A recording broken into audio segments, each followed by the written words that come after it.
A'udzubillahi minasyaitonirrajim. Bismillahirrahmanirrahim. Assalamualaikum warahmatullahi wabarakatuh. Alhamdulillah. Alhamdulillahirabbil alamin wassalatu wassalamu ala asyrafil anbiya'i wal mursalin wa ala alihi wa sahbihi ajma'in. Segala pujian bagi Allah pentadbir sekalian alam. Wassalatu wassalamu ala asyrafil anbiya'i wal mursalin.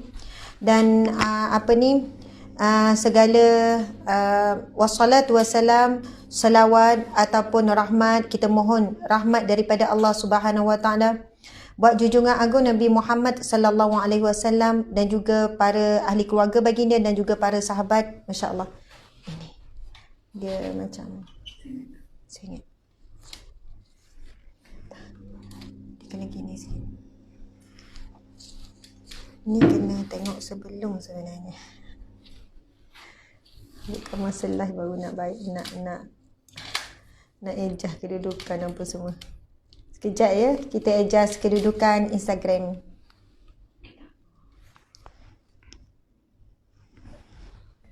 Okey ya. Okey lah tu. Okey. Alhamdulillah tuan-tuan puan-puan sekalian, bagi memberkati majlis ilmu kita pada pagi yang barakah, membawakan tajuk yang sangat hebat ini, marilah sama-sama kita memulakannya dengan bacaan Ummul Kitab Al-Fatihah. A'udzubillahi minasyaitonirrajim. Bismillahirrahmanirrahim. Alhamdulillahirabbil alamin. Ar-Rahmanirrahim. Maliki yaumiddin. Iyyaka na'budu wa iyyaka nasta'in. Ihdinas siratal mustaqim. Siratal ladzina an'amta 'alaihim ghairil maghdubi 'alaihim waladdallin. Amin. Amin amin ya rabbal alamin. Subhanallah, alhamdulillah tuan-tuan puan-puan sekalian, apa khabar semua? Ada Sheila Zuhaila, ada Aminah Nur Aminah yang FB. Nur Tasnim, ada Abu Qatadah, masya-Allah. Abu Qatadah lagi. Okey. Ada Imam Mis, ada Kal Zufran. Ini sahabat-sahabat di IG. Ada Zaliha Ahmad, Nadia Zubir, Lim Fazil. Subhanallah, terima kasih semua. Apa khabar? Anda daripada mana? Mira Azman, sihat alhamdulillah. Semoga sentiasa diberi kesihatan. Amin. Terima kasih doa-doa. Jahdrani, Azilena Wang, 83. Kita sama umur lah, 83. Sahabat, manakala sahabat di Facebook pula, kan kita bacalah sikit. Hanifah, Emma Basir, Nurul Wajihi, Emirianti, Intra Klasik, Rafiah, Rozaini, Ida Suhana, Lompiah, Asiyah Ahmad, Rohana Amin. Ramai ni. Suhai Erni, Aisyah Ainul Azizah, Atan, Hazlin, Martini Zulkifli, Hanifah Masli, Emma Basir, Soyania Hassan. Anda daripada mana? Apa khabar semua? Didoakan kita selalu beramal ya, dengan antara doa pelindung diri dan mohon perlindungan daripada segala kejahatan yang ada dalam maksurat. Ada dua doa dalam maksurat, semua doanya indah tuan-tuan puan-puan sekalian. Antara doa yang jika tak baca maksurat pun saya akan baca. Antaranya adalah yang pertama, Bismillahilladzi la yadurru ma'asmihi syai'un fil ardi wala fis sama' wa huwas samiul alim. Itu ada hadis Nabi sallallahu alaihi wasallam. Kan, Bismillahilladzi la yadurru ma'asmihi, dengan nama Allah yang tidak ada mudarat dengan namanya. Ma'asmi syai'un fil ardi wala fis sama', sesuatu apapun daripada langit ataupun bumi. Wa huwas samiul alim, dialah maha mendengar, dia maha mengetahui. Subhanallah. Ustazah nak berapa orang pendidikan? Ada 2 orang kat sini. Jadi itu doa yang pertama tuan-tuan puan-puan sekalian. Bismillahilladzi, dengan nama Allah yang la yadurru ma'asmi, tidak ada mudarat apa-apa pun dengan namanya. Syai'un fil ardi, sesuatu apapun di antara langit dan bumi. Syai'un fil ardi wala fis sama' wa huwas samiul alim, dialah yang maha mendengar dan maha mengetahui. Pertama. Satu lagi doa dalam al-maksurah yang menjadi amalan saya juga. A'udzu bikalimatillahi tammati min syarri ma khalaq. A'udzu bikalimatillahi tammat. Aku mohon perlindungan dengan Allah, bikalimati tamat, dengan kalimahnya yang sempurna, dengan nama Allah yang sempurna, dengan kalimahnya yang sempurna. a'udzu bikalimatillahi tammati min syarri ma khalaq. Daripada segala kejahatan makhluk. Subhanallah. Daripada segala kejahatan makhluk yang diciptakan oleh Allah. Kejahatan jin, kejahatan manusia yang berniat jahat, iri hati, dengki, ain dan sebagainya. Kejahatan syaitan, iblis, kejahatan nafsu. Nafsu juga adalah makhluk Allah Subhanahu Wa Taala. Jadi kita mohon daripada Allah, bismillahilladzi la yadurru ma'asmihi syai'un fil ardi wala fis sama' wa huwas samiul alim. Kemudian kita mohon daripada Allah, a'udzu bikalimatillahi tammati min syarri ma khalaq. Subhanallah. Kemudian doa yang seterusnya ada di dalam Al-Maqsurat. Tuan-tuan puan-puan kalau macam confused, Maqsurat ni apa ni Ustazah? Masya-Allah. Dik, Ustazah kena tukar sini balik lah. Lain. Dia punya efek dia. Tu Ustazah tak biasa, tak selesa macam tu. Cuma lain kali dia ni kena tukar ke sini. Kau boleh tukar sekarang, tak lihat? Supaya kamera tu duduk dia. Ustazah biasa macam ni. Okey. Ni lain. Sekejap. Boleh. Ya. Okey, subhanallah. Satu lagi doa tuan-tuan puan-puan sekalian. Hadis Nabi SAW dalam Al-Maqsurat berkenaan dengan doa kita sedang bimbang, kita sedang takut. Ustazah nak ya, matan hadis tu. Doa kita sedang bimbang, kita sedang takut, kita sedang keresahan, kita dalam bebanan hutang. Doa ini ada dalam Maqsurat. Bismillahirrahmanirrahim. Allahumma inni a'udzubika minal hammi wal hazan wa a'udzubika minal ajzi wal kasal wa a'udzubika minal jubni wal bukhl wa a'udzubika min ghalabati daini wa qahri rijal. Subhanallah. Secara umumnya tuan-tuan puan-puan sekalian, kepada siapa yang baru ikuti mungkin tak pernah dengar, kalian boleh saja cari dalam Google Al-Maqsurat. Bahkan Play Store pun ada Al-Maqsurat, boleh download. Bahkan boleh cari dekat YouTube bacaan Al-Maqsurat pagi, bacaan Al-Maqsurat petang. Bacaan Al-Maqsurat ni, bagi yang tak tahu Maqsurat ni apa, asal perkataan asar ataupun semak yang penuh. Maksud daripada sumber hadis Nabi yang penuh. Okey. Al-Maqsurat ni asal perkataan asar. Al-Maqsurat adalah himpunan bacaan-bacaan doa pada waktu pagi dan petang yang datangnya daripada sumber. Yang pertama Al-Quran, yang kedua daripada hadis Nabi, yang ketiga daripada doa yang disusun oleh ulama. Tapi sebahagian besar daripada Al-Maqsurat adalah bacaan daripada Al-Quran dan juga hadis Nabi. Siapa yang membaca Al-Maqsurat pagi dan petang, segala yang dia perlukan terhadap keperluan dunia dan keperluan akhirat, keperluan di kubur, insya-Allah akan dipenuhkan oleh Allah Subhanahu Wa Taala. Jadi tadi yang saya baca tu, bismillahilladzi la yadurru ma'asmihi syai'un fil ardi wala fis sama', yang mana Nabi bersabda barang siapa yang membaca kan doa ini, tidak ada apa-apa mudarat yang akan menimpanya pada hari tersebut apabila dia membaca. Pagi kita mohon perlindungan mudarat daripada Allah daripada pagi sampai petang. Bila petang pula kita baca, sebab tu maksudnya ada pagi dan petang. Bila petang pula kita mohon perlindungan daripada Allah daripada segala yang memudaratkan antara langit dan bumi, daripada waktu petang sehingga pagi besok. Jadi 24 hours kita dalam perlindungan Allah. Kemudian tadi doa yang kedua, a'udzu bikalimatillahi tammati min syarri ma khalaq. Boleh cari ya sumber yang tu. A'udzu bikalimatillahi tammati min syarri ma khalaq, iaitu ya Allah, aku mohon perlindungan daripada Allah daripada segala kejahatan makhluk. Subhanallah, yang kita sebutkan. Kemudian ada satu doa yang ini tak penuh sebenarnya. Ini sebenarnya dia ada sumber yang cerita sahabat Nabi yang duduk kat masjid apa semua tu. Tu masuk Ustazah. Okey, doa yang saya baca tadi, yang ketiga adalah tuan-tuan puan-puan sekalian, ramai orang yang ada penyakit anxiety, kebimbangan yang melampau, depression, stres, kemudian kehilangan harta benda, banjir, COVID-19, hilang kerja, hilang rezeki. Kemudian ada pula yang dalam keadaan sakit kan, duka cita, mudah sentap, hati lemah, semangat mudah lemah. Sahabat-sahabat sekalian, kalau orang tanya saya soalan ni, Saya akan kongsi doa ni lah tuan-tuan puan-puan sekalian. Doa lain banyak. Bukan kata doa lain tu tak mujarab ke apa. Tapi sebab doa ni mudah nak diamalkan dan ia mencakupi 8 perkara. 8 perkara yang dalam hidup kita sangat takut, kita bimbang. Ini adalah satu doa yang datangnya daripada Nabi SAW. Masya Allah. Doa daripada Nabi SAW. Yang mana ketika itu Rasulullah SAW melihat ke dalam masjid, lalu dilihat ada seorang sahabat Nabi. Seorang sahabat Nabi berada di ruang solat. Jumpa tak? Seorang sahabat Nabi yang berada di ruang solat. Ada tu. Tak ada ke? Pilih saja di dunia.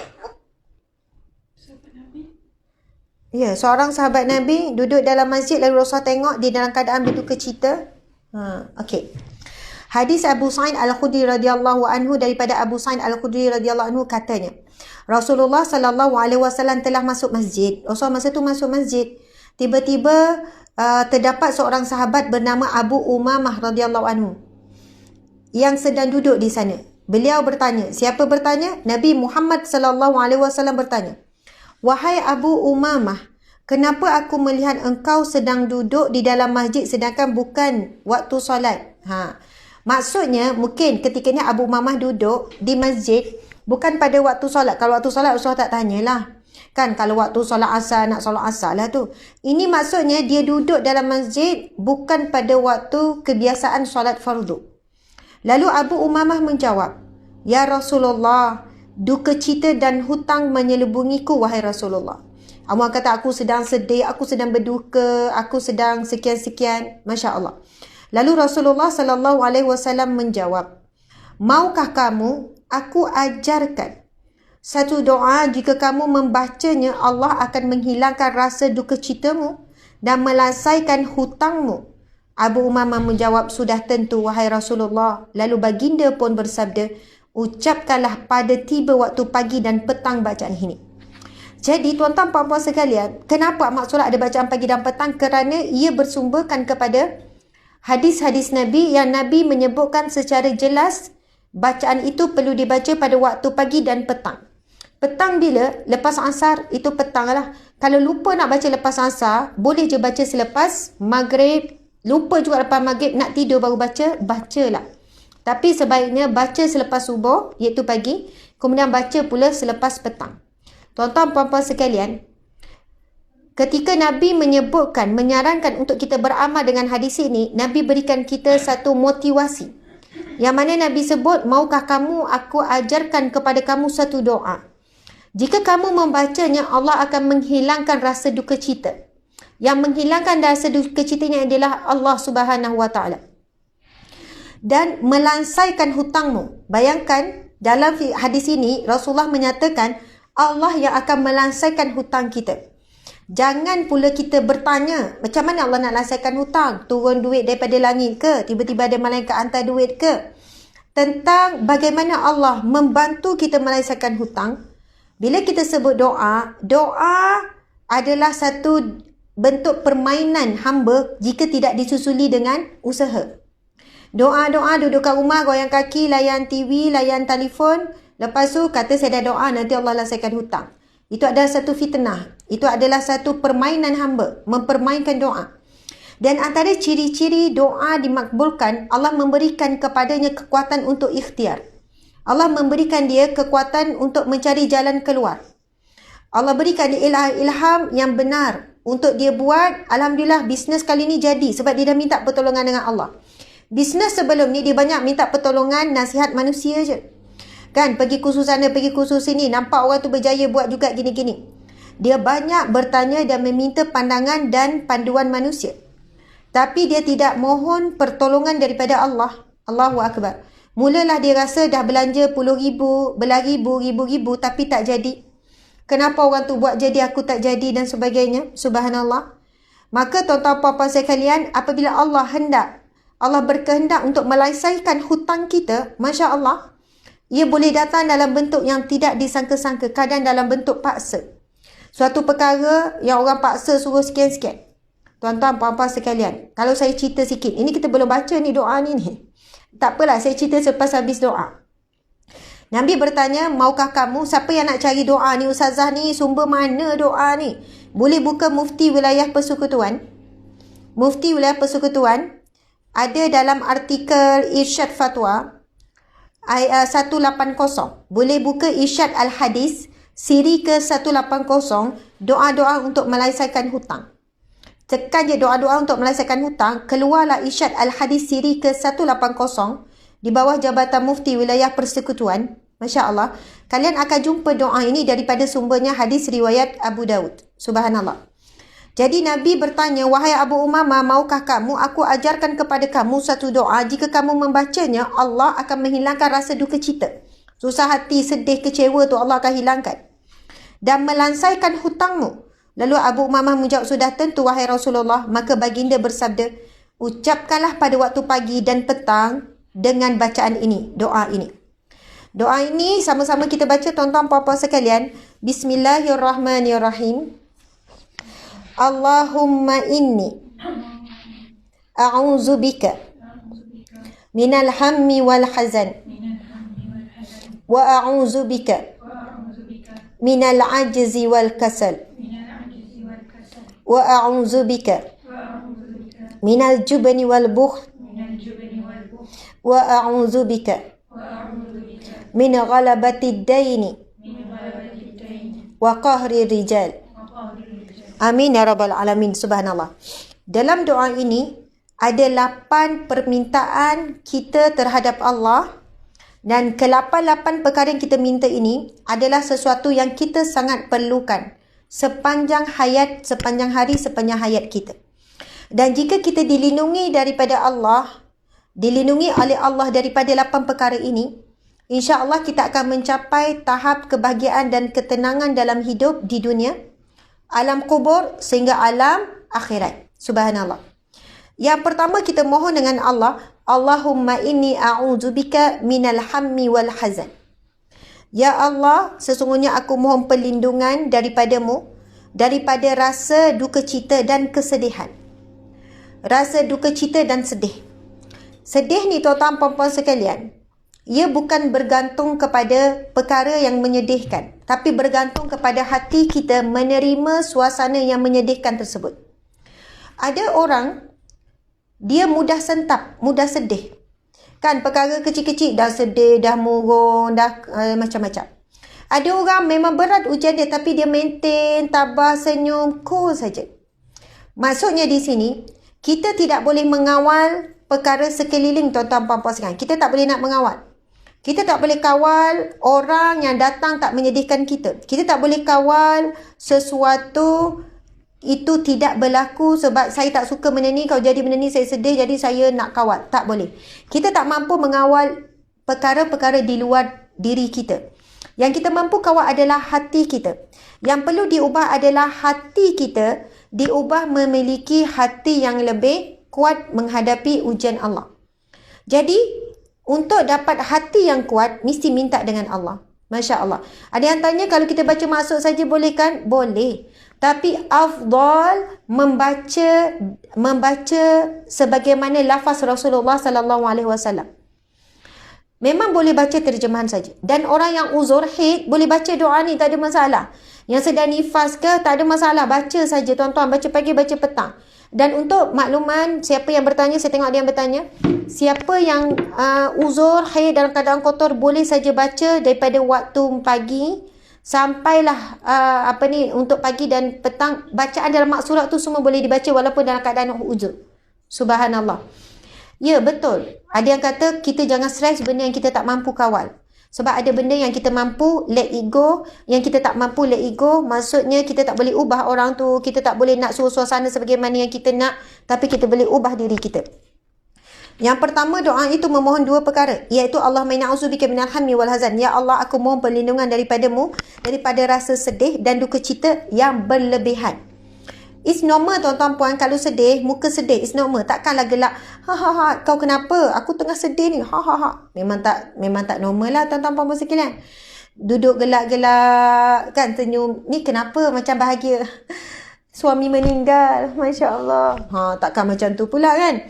Memang normal lah suami meninggal, anak meninggal, orang-orang yang kita sayang meninggal, kita akan menangis kan.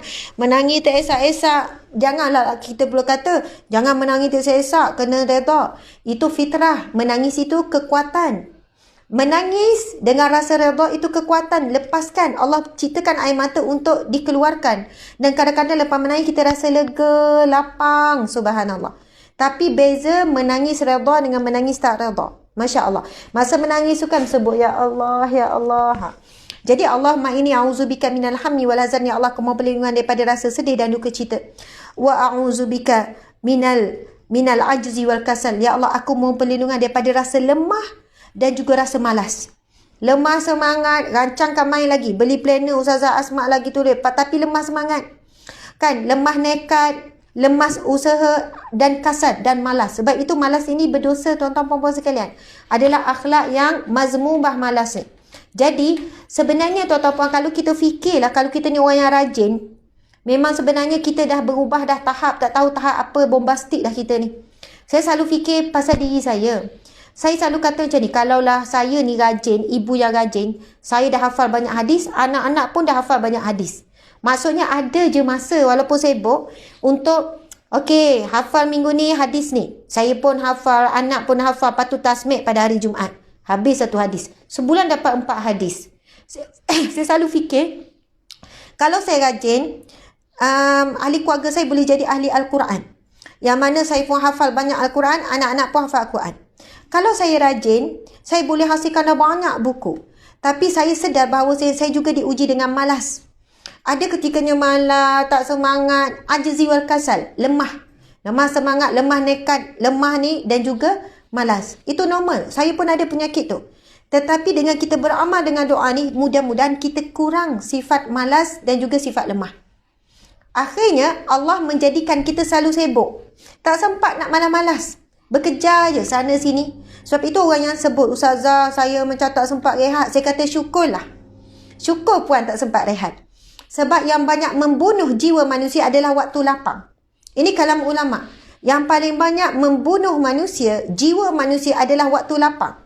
Kerana apabila waktu lapang, manusia cenderung untuk mengisi dengan perkara-perkara yang sia-sia. Dah lapar, dah settle dah semua, tiba-tiba tekanlah Netflix, tengoklah movie. Movie tu sampai 2 jam. 2 jam tu tak buat benda lain, duk tengok. Lepas tu, best lah pula cerita macam ni. Ada tak cerita jenis macam ni lagi? Tekan pula cerita lain. Bayangkan kalau 2 jam tu baca Al-Quran, hampir 2 juzuk dah boleh. Kalau hafal lah juzuk 30, 2 jam sehari, memang sekejap je habis. Kalau betul kita bukan malas dan kita tak buang masa, tuan-tuan puan-puan sekalian, kita semua ni, termasuk saya dan sahabat-sahabat semua, dah hafal lama, dah Yasin dengan lancar. Al-Mulk dengan lancar. Ar-Rahman dengan lancar. Al-Waqiah dengan lancar. Al-Baqarah, panjang sangat Ustazah. Tapi kerana kita ada sifat malas dan juga sifat lemah semangat, buang masa, memang benar kalam ulama yang membunuh jiwa manusia. Yang membunuh manusia, umat Islam khususnya, adalah masa lapang. Bila masa lapang, kita kalah dengan hawa nafsu. Tapi ada waktu Ustazah pagi sampai malam, saya terkejar-kejar, anak tu ni. Saya kata syukur. Dan mungkin itu doa puan juga. Supaya tidak tergolong di kalangan orang yang rugi. Sebab firman Allah dalam surah Al-Asr. Wal-Asr, demi masa. Innal insana lafi khusr, manusia dalam kerugian. Illa alladhina amanu. Dan kecuali orang-orang yang beriman. Wa amilus salihat. Dan orang yang beramal soleh. Puan uruskan anak. Puan masak. Puan lipat kain, jemur kain. Puan buat kerja-kerja rumah tu. Semua amal soleh puan. Puan buat ikhlas kerana nak dapat redha Allah dan mengharapkan pahala Allah puan dapat. Itu ibadat, itu amal soleh. Jadi orang yang diselamatkan oleh Allah daripada tergolong orang rugi. Sebab Allah bersumpah. Wal asr. Ada yang tanya kalau ABC, uzur. Allah bagi cuti, uzur, haid, semua boleh baca. Bacaan ayat Al-Quran dan maksud pun boleh baca. Dan maksud ada ayat kursi, boleh. Dan maksud ada 3 kul, boleh. Niat zikir, niat doa. Kalau kita kata, saya niat doa untuk Yasin, Ustazah, boleh tak? Tak boleh. Sebab itu surah yang panjang. Saya niat Al-Mulk untuk doa. Tak boleh, tuan-tuan puan-puan sekalian. Itu adalah ni. Dah siap belum? Ustazah tunggu ni. Dah siap ni? Buka kat sini. Okey. Lepas tu, tuan-tuan puan-puan sekalian, Masya Allah. bila kita mohon dengan Allah sebut tu, demi masa manusia dalam rugi, dalam kecelakaan, illa kecuali yang beriman dan beramal soleh. Kemudian yang ketiga, watawasau bil haq watawasau bis sabr, yang berpesan kepada kebenaran dan berpesan kepada kesabaran. Okey, tuan-tuan apa-apa sekalian, doa tu kita sambung sikit. Wa a'udzubika minal jubni wal bukh wa a'udzubika min ghalabati daini wa qahri rijal. Dan aku mohon perlindungan ya Allah daripada sifat pengecut dan juga sifat bakhil.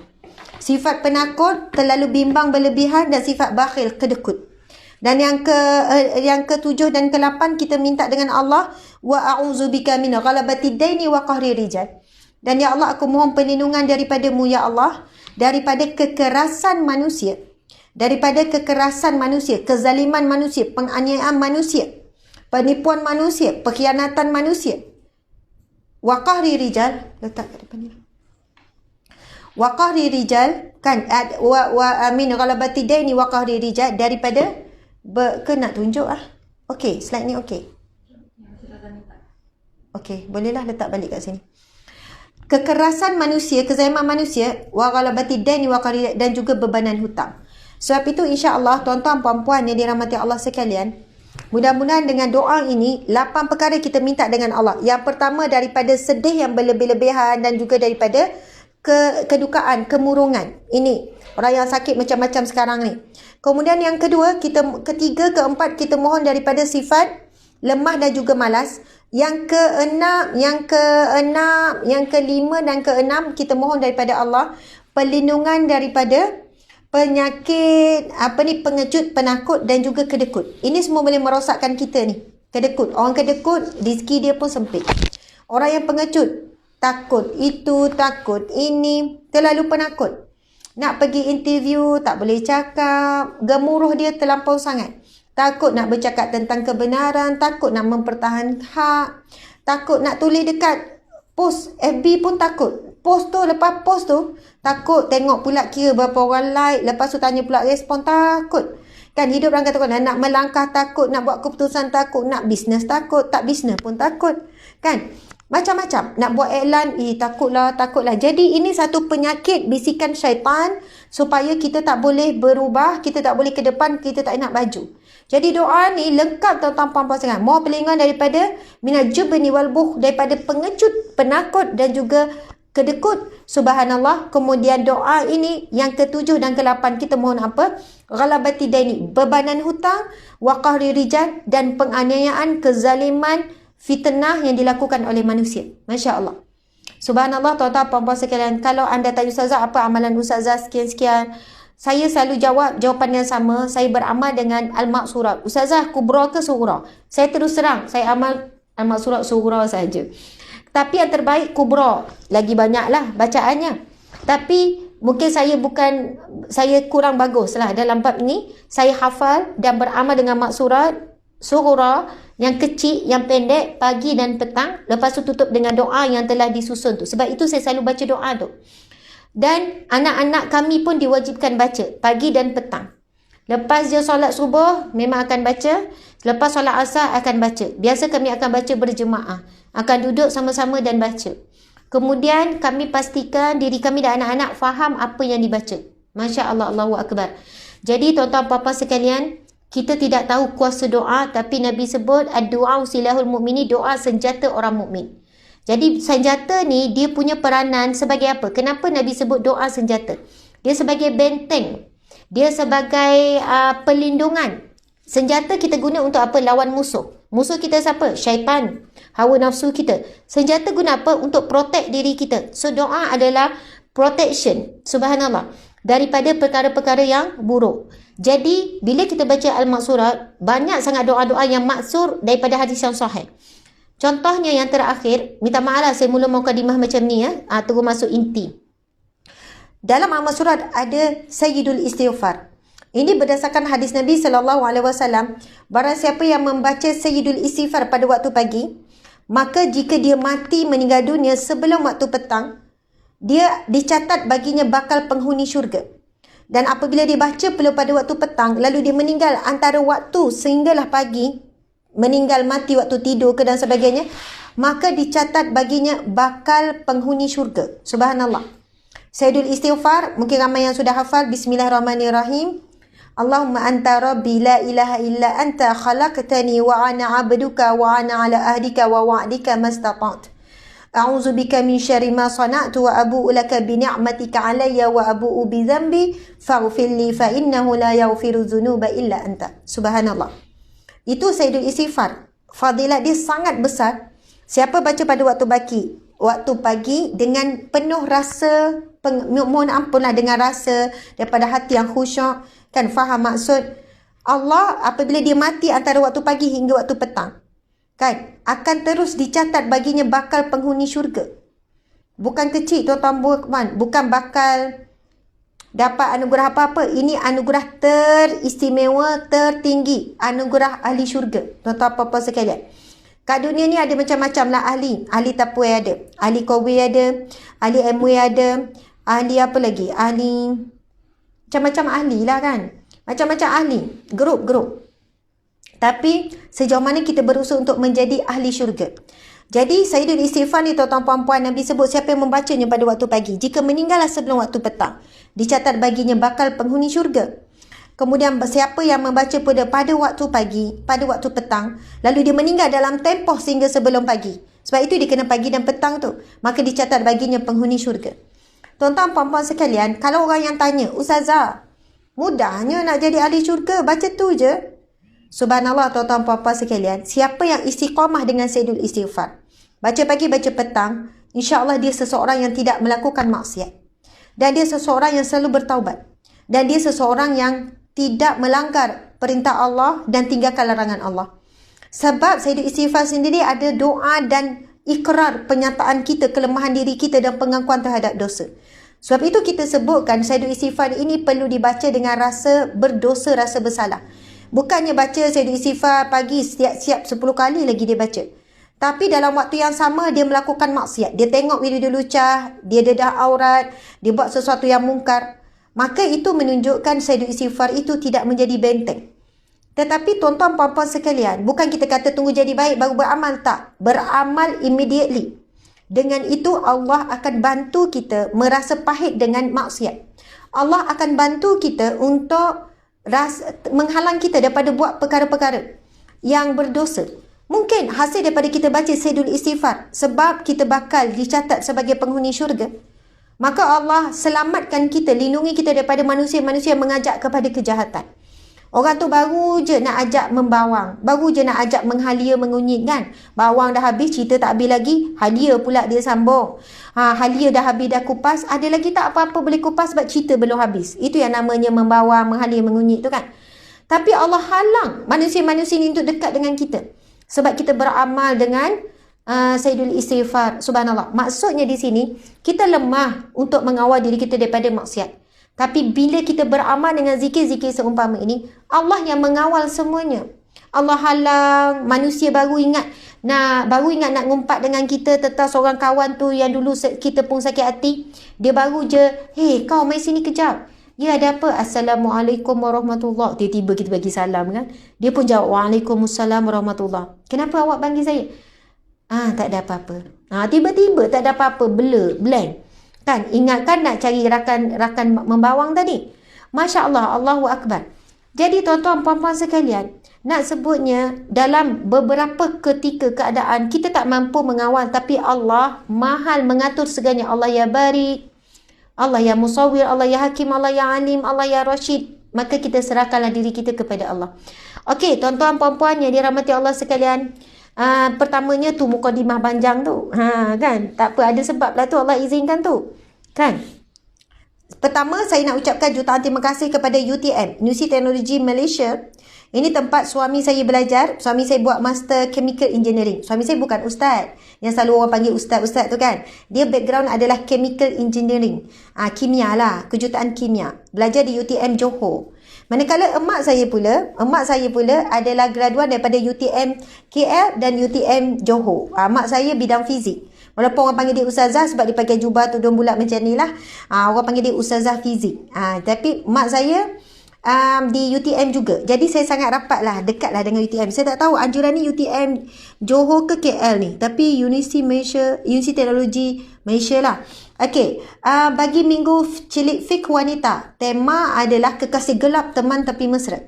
Tajuk ini tajuk yang panas dan insya-Allah berdasarkan pengalaman saya handle kes kekasih gelap curang. Sama ada kekasih gelap suami ataupun kekasih gelap isteri ataupun kekasih gelap orang yang belum berkahwin. Orang belum berkahwin ada kekasih gelap. Macam mana tu ada kekasih gelap? Okey, kenapa? Okey, subhanallah. Penganjur kita adalah Pusat Islam Universiti Teknologi Malaysia UTM. Terima kasih kepada Puan, iaitu Puan Rahmawatul Husna selaku moderator program.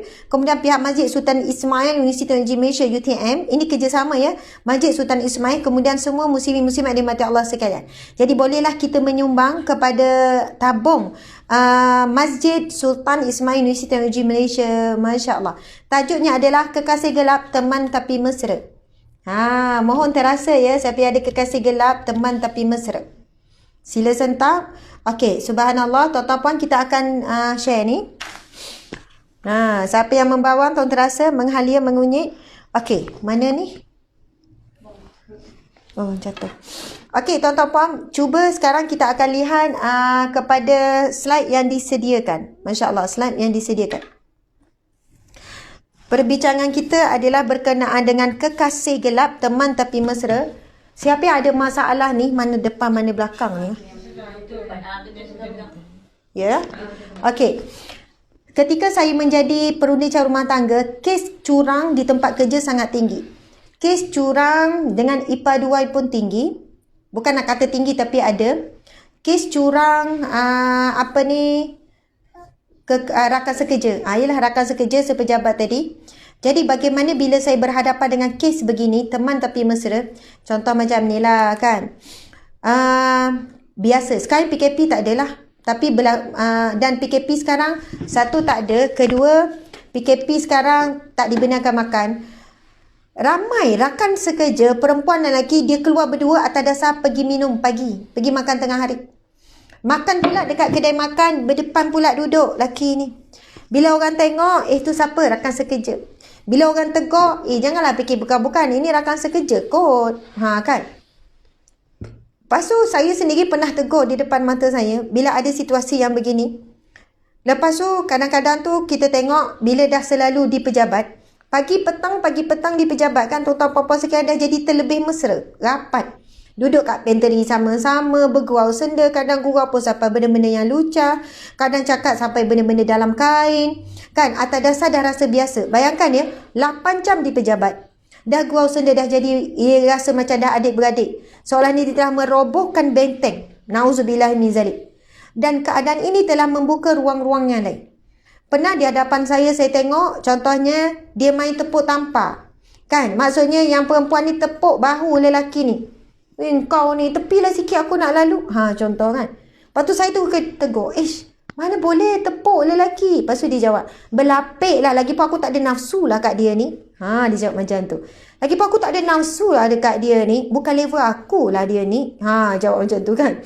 Dia tu lagipun berlapik tak ada nafsu. Saya kata, ya Allah. Mungkin puan tak ada nafsu. Kamu tak ada nafsu. Tapi mana lelaki. Dan nafsu bukan ukuran sesuatu hukum. Bukan kita kata, saya tengok video Lucah, relax je Ustazah. Saya tak ada pun sampai buat masturbation ke, onani ke. Saya tengok video Lucah, tak ada apa-apa. Okey, biasa, jijik, kotor. Jadi saya tengok tu sebab saya nak belajar je. Kadang ada orang jawab macam ni pada saya. Saya nak belajar cara-cara untuk suami isteri. Saya kata, tuan, dia ada dua kumpulan. Saya nak, okey, untuk kita faham analogi ni. Ada orang yang sehat. Kita sehat, kalau sakit sikit, kita akan rasa sakit tu. Kan, kalau kita ada kaki yang sehat, lepas tu kita terpijaklah paku, kan. Kita, paku kecil ke duri ke, kita akan rasa sebab kaki tu sehat. Signal sakit tu kuat. Tuan-tuan puan-puan, signal sakit tu kuat. Terpijak je, terus rasa, dia rasa tu kuat. Tapi kalau kita kencing manis lah, dan kaki tu dah buruk dah pun, dah hilang lah dia rasa, pijak paku dah masuk dalam pun tak sedap. Jadi hati-hati apabila hati telah mati dan hati telah gelap, bila melihat dosa, dah tak ada diria rasa berdosa, tak rasa bersalah dan tak ada kesan. Sebab hati terlalu sakit, bila datang penyakit tak rasa sakit. Buat dosa tak rasa berdosa. Bukan kata dia kebal. Sebab itu bila kita baca kisah-kisah sahabat-sahabat Nabi bila buat dosa, dia punya dahsyat tu dan dosa dia orang. Okey, ini satu kisah berlaku di zaman Rasulullah sallallahu alaihi wasallam. Seorang pemuda yang bernama, saya tak ingat ya, boleh tak tolong cari? Yang bila dia terlihat ada aurat tak sengaja, melihat aurat wanita tak sengaja. Apa dia? Okey, dia tersilap, kemudian Rasulullah sebenarnya suruh dia pergi satu tempat, kemudian akhirnya dia meninggal di riba Rasulullah sallallahu alaihi wasallam. Kisahnya seorang pemuda yang masih muda, umur 17, 18. Dia dia datang kepada Rasulullah, telah masuk Islam kan. Dia kata, ya Rasulullah, aku ingin khidmat kepadamu, suruh aku lakukan apa saja ya Rasulullah. Apa-apa yang diperintahkanmu ya Rasulullah, aku akan buat ya Rasulullah. Okey, kemudian Rasulullah sallallahu alaihi wasallam memerintahkan dia untuk buat satu urusan. Namun yang peliknya, selepas beberapa hari dia tak balik-balik. Rasulullah pun minta sahabat pergi mencari dia. Lepas tu bila sahabat mencari-cari, Sayyidina Umar macam itulah cari. Sahabat-sahabat Nabi pergi cari, rupanya dia ada dalam satu gua di satu sudut ujung kota Mekah macam itulah kan. Hujung kota Madinah, di satu gua yang duduk sedang menangis, tak makan berhari-hari, tak minum berhari-hari, duduk bertaubat apa semua. Lalu sahabat Nabi pun mengempong, maksudnya angkatlah dia sampailah jumpa Rasulullah, kemudian bertanya, ya Rasulullah, aku telah melakukan dosa. Tahu tak dosa dia apa? Dosa dia dalam perjalanan tu dia ternampak aurat wanita, bukan sengaja, ternampak. Bukan dia pergi selak rumah orang tu, macam lalu sebuah rumah, lepas tu ternampak aurat wanita tersebut. Bukan dia pergi intai, bukan dia buka telefon, tengok video-video yang dahsyat, video-video lucah. Tak, ini dia ternampak. Tapi punya rasa berdosa sangat dahsyat sehingga dia bawa diri dia. So dia bawa diri, menyembunyikan diri, dan dia rasa bahawasanya dia akan dimurkai oleh Allah, dia akan diazab oleh Allah sebab dia dah tengok aurat wanita dengan tak sengaja tadi. Lalu subhanallah, bila dibawakan kepada Rasulullah sallallahu alaihi wasallam, ketika sahabat Nabi yang jumpa dia dalam gua tersebut, sahabat dia terus jawab, adakah telah sampai amaran Allah terhadapku? Telah sampai. Dia rasa ketakutan. Soalannya sahabat Nabi yang jumpa, adakah Rasulullah dah tahu apa yang aku buat? Adakah telah sampai wahyu, Rasulullah telah memberitahu pada Allah dan memberi Rasulullah tentang apa yang aku telah buat? Punyalah. Sa'labah, subhanallah. Sahabat Nabi yang bernama Sa'labah. Masya Allah, boleh cari kisah tu. Kemudian tuan-tuan puan-puan sekalian, Masya Allah, ada berapa versi lah kisah ini. Kemudian bila Rasulullah bila tahu dosa dia buat bukan dosa besar, dosa pun tak sengaja melihat, tapi betapa orang mukmin ni bila melakukan dosa dia rasa macam dihempak batu yang besar. Tapi hari ni apa yang berlaku, dia rasa kita dah ada dosa dah hilang. Jadi cerita Sa'labah ni, Masya Allah, bila dibawa kepada Rasulullah, keadaannya dah lemah, dah lonlat. Sampai peringkat dia dah pun nazak. Maksudnya dia tak makan berapa hari, sekian-sekian, duk mau ampun dengan dosa yang sebenarnya bukanlah dosa yang besar, yang berat. Masya Allah. Kemudian bila berada di atas pangkuan Rasulullah, kepalanya berada di atas riba Rasulullah, Rasulullah lalu bertanya kepadanya, apakah yang engkau mahukan wahai Sa'labah? Lalu dia menjawab, saya lupa apa yang dia minta, dia mengharapkan pengampunan Allah, begitulah. Akhirnya Rasulullah kata, bagi kamu wahai Sa'labah, subhanallah, apa yang kamu mahu wahai Sa'labah? Ketika Rasulullah mengambil kepalanya, kan, Sa'labah letak di atas riba Rasulullah. Lalu Rasulullah pun Sa'labah berkata, wahai Rasulullah, kepala yang penuh dosa ini tidak layak untuk berada di ribamu. Kata Sa'labah dengan linangan air mata. Bayangkan, dia bukan buat dosa besar, bukan sengaja, tapi dia rasa sangat berdosa.